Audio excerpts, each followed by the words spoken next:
How often do you think about being a Christ-centered leader? Does it matter to you? What is it even? And how do you do it? And who even notices if you're walking in confident Christian influence, if you're rising up to lead like Jesus, if you're making a difference? Like who's paying attention, and why does this even matter? Hi, friend. Do you feel called to more but struggle to know what that really means? I'm Pam Pegram, leadership and personal growth coach, and this is the Confident Christian Influence podcast. Here you'll find tools to gain clarity, grow confidence, and step boldly into God's plan. We are even going to talk about managing your time because, girl, that overwhelm is not meant for you. Grab your coffee and your notebook, or you might want to open your notes app. It's time to live with intention, lead with influence, and make a lasting impact. Are you ready? Let's go. Hi, friend. Welcome. I'm so glad that you're here today. This is episode number 235. And today we're going to talk about being intentional to have Christ-centered leadership. I know we talk about this a lot, and I'm sure you're wondering, does it even matter? And y'all, it does. It so does. So before we go any further, I want to tell you about a lead framework that I have. It says LEAD, and I would love for you to be able to print it out. If you want a copy of a 4-step framework that you can apply over and over again, hop over to pampegram.com/lead framework. It's PAMPEGRAM.com/LEAD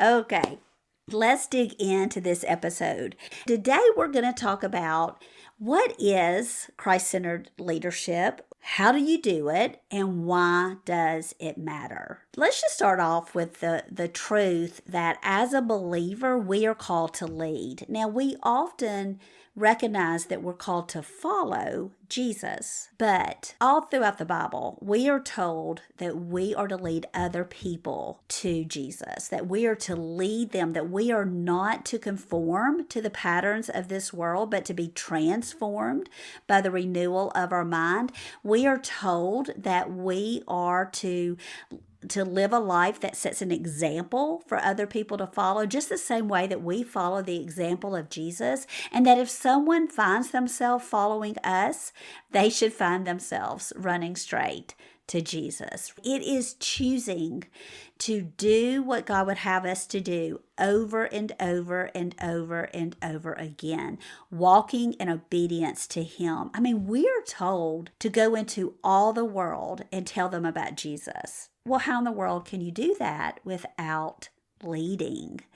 It is so important that we give in and say, I'm going to quit all this mess by saying, I am not a leader. I don't like to be up front. It's not about your comfort zone. It's not about your personality type. It's not even about what you do or do not want to do. It's really not even about you. It's about our love for the Lord and choosing to walk in obedience to Him. We should love Him so much that our love compels us to be obedient. And when we say, well, I'm not a leader, but yet God's calling us to lead, then we're simply being disobedient. If we think, well, maybe, in a few years I'll be ready. Well, delayed obedience is disobedience. And so what Christ-centered influence looks like is surrendering our heart, our soul, and our life to the Lord, and then walking in obedience to what God's Word says, seeking to honor Him in every single thing that we say and that we do. Often I think that we are so afraid that that's going to cost us something, but friend, the gain is so much. And I can't even tell you, there is no way I would ever want to go back. Matter of fact, when I do start slipping, it's an immediate, God, please forgive me. Please help me. I want to be right in the middle of your will, doing exactly what you created me to do. And so it's a constant recentering over and over again our life around Christ. And when we do that, we have no choice but to rise up and to lead. Let's talk about how do we do it. I mean, I just kind of talked about what it is, but we get so perplexed. I don't even know how. I don't even know what to do. So I just want to give you 6 things to just think about, to just consider. One is that we have love and compassion. Love and compassion. First of all, we love God with all of our heart, all of our soul, and all of our mind. It is the great commandment, and we're also love people. We don't get to say we don't like people. We don't get to just be so annoyed by people all the time. We have to love people and show compassion to people. We have to genuinely care and value people. It is so important. I mean, it's the little things, smiling and saying hello, helping somebody, reaching out to serve or to give of ourselves, to show love to other people.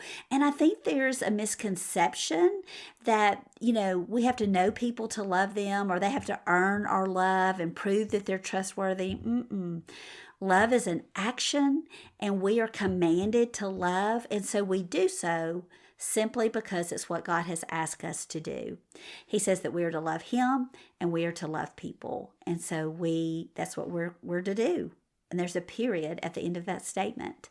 And so that's the first thing that is so important. And because we love people, we will prioritize, this is number 2, we will prioritize service over status. Service over status, because we love God and we love people. Jesus set the perfect example for us to follow here. We are to serve, right? Servant leadership means that we take the needs of others seriously, we act with humility, and we serve rather than being served. It is our love for people that causes us to serve them. See, I don't want to be upfront either, but I will be upfront if it's going to help somebody. If I can say something that's going to make a difference in at least one person's life. And so when we turn our eyeballs around and we take our eyes off of ourselves and turn our eyes around to see others, then we see them and value them. And because we love them, we show up to serve. Whether that is leading a Bible study group, which might be out of our comfort zone, whether that is leading a committee and guiding and directing them, leading someone in a conversation, or leading someone through the plan of salvation. It can be so many things, but what I want you to hear is that you care more about serving and giving and pouring into someone than you care about your status.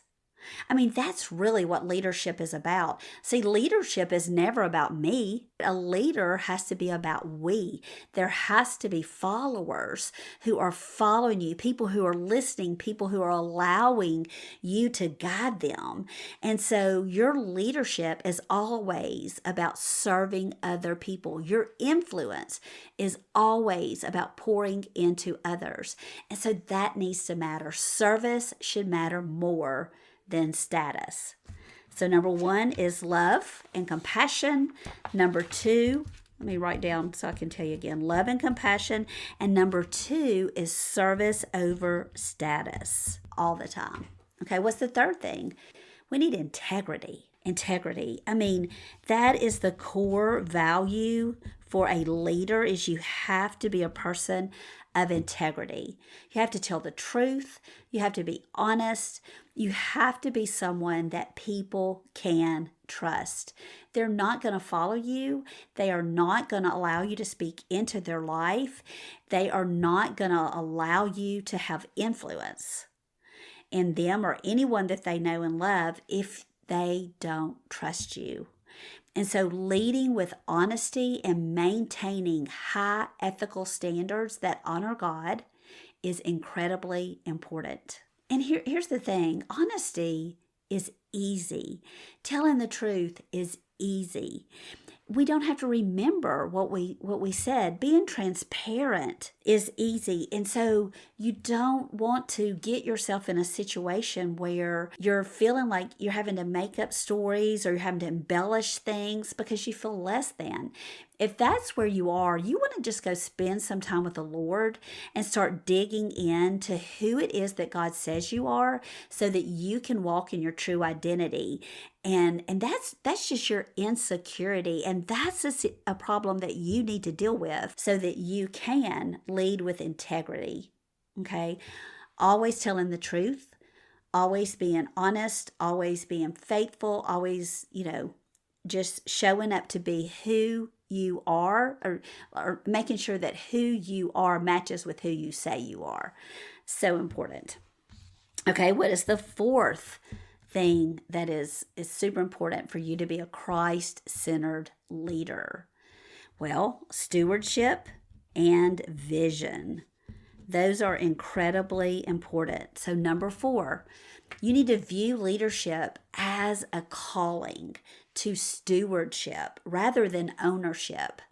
And it's good to have an owner mentality, in your job as, working with excellence as if you owned the company, even when you're an employee and not the owner. I mean, that's a good thing to do, but stewarding, right? Stewarding your leadership is so important. We're to steward our gifts and our talents, our finances, our children, the people who are following us. We're to steward our mindset, steward our decisions well, all of those things, aiming for eternal impact over temporal impact.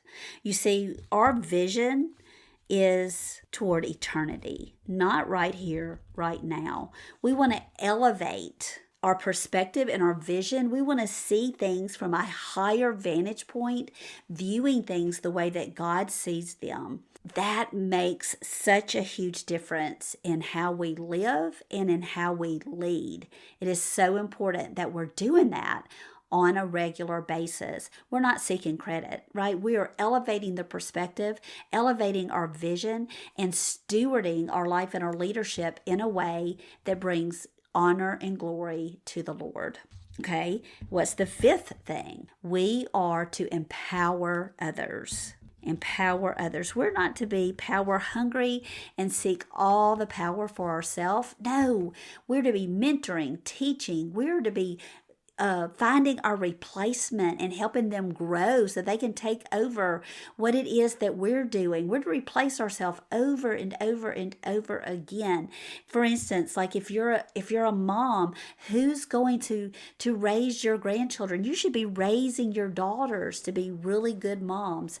If you are a manager in a company, you should be, helping your employees grow so that they are becoming equipped to take over your position if you get promoted or if you take another job or if you retire. And so who are you empowering to be able to do that? Who are you mentoring spiritually? Who are you mentoring emotionally?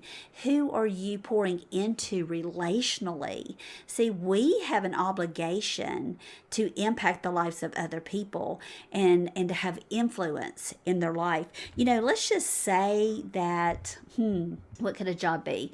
Let's say that you are running Bed Bath & Beyond, okay? Just making that up. Running Bed Bath & Beyond, and you have employees who work for you. Your job is not to tell them what to do.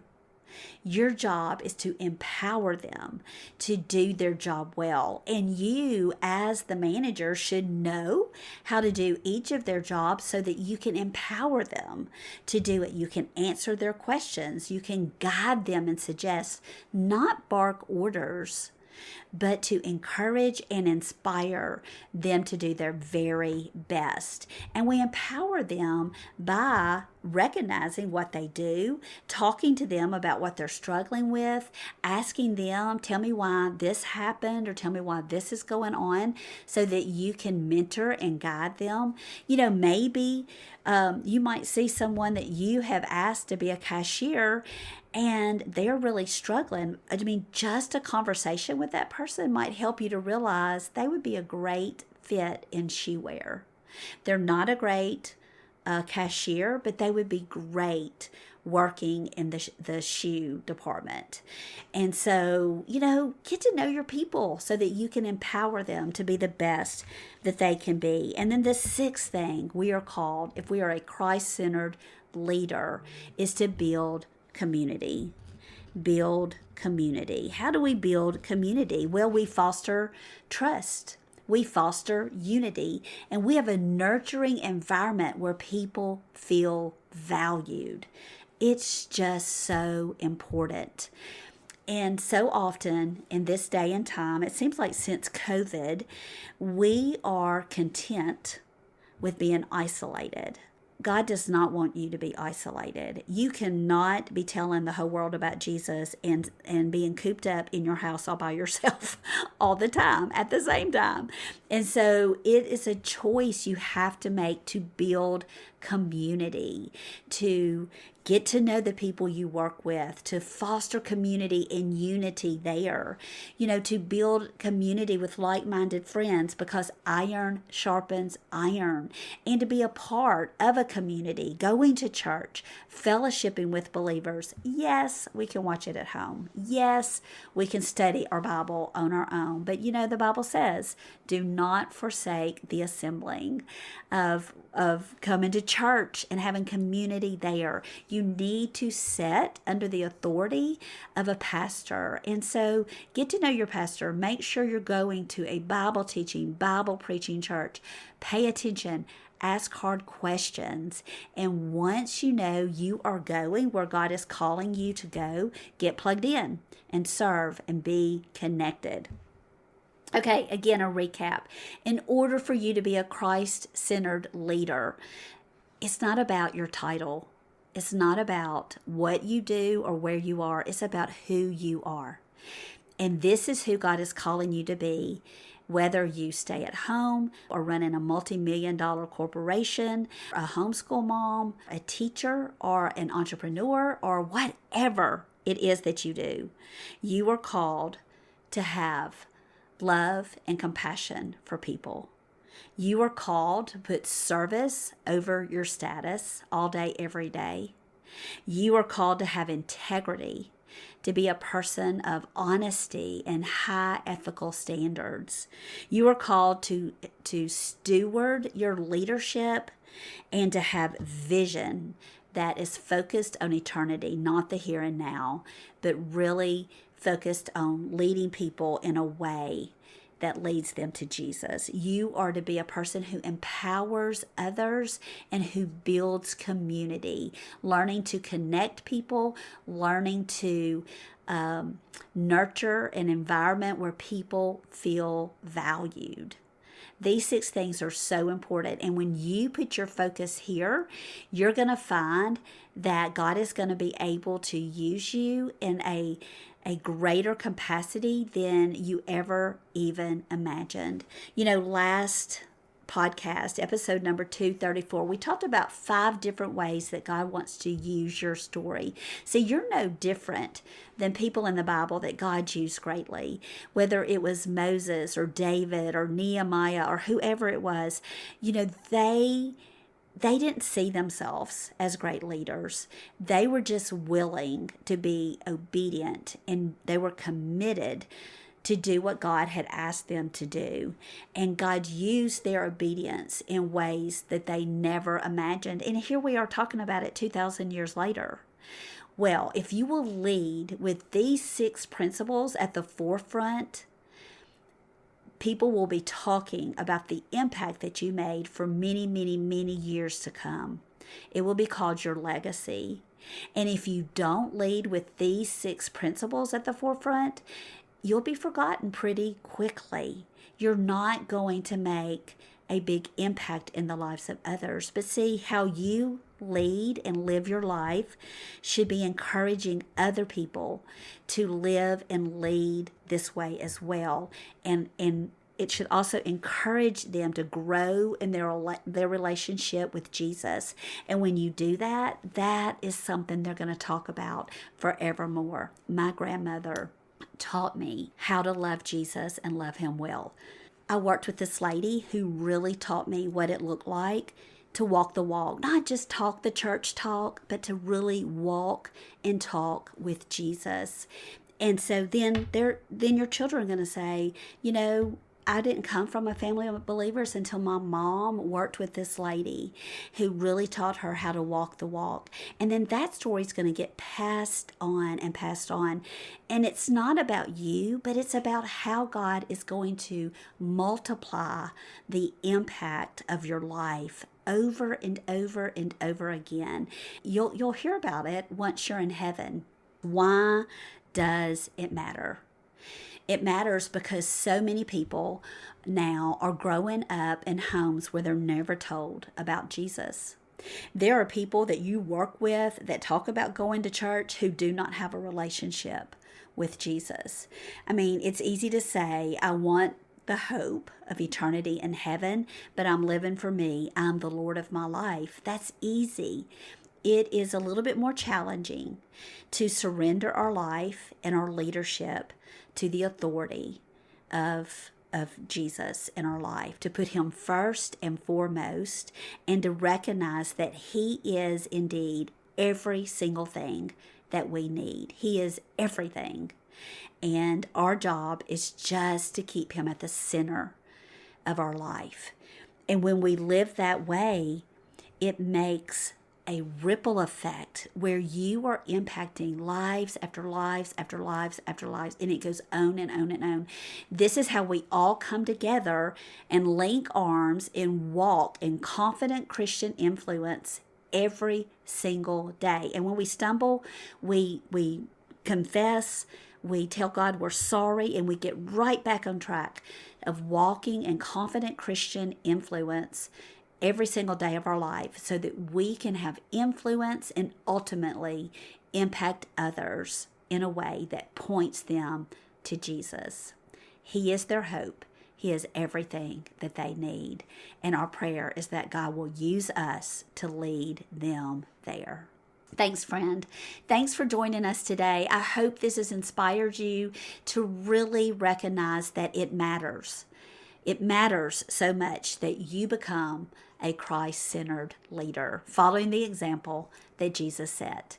Hey, grab that lead framework document. Just hop over to pampegram.com/lead framework and download your copy today.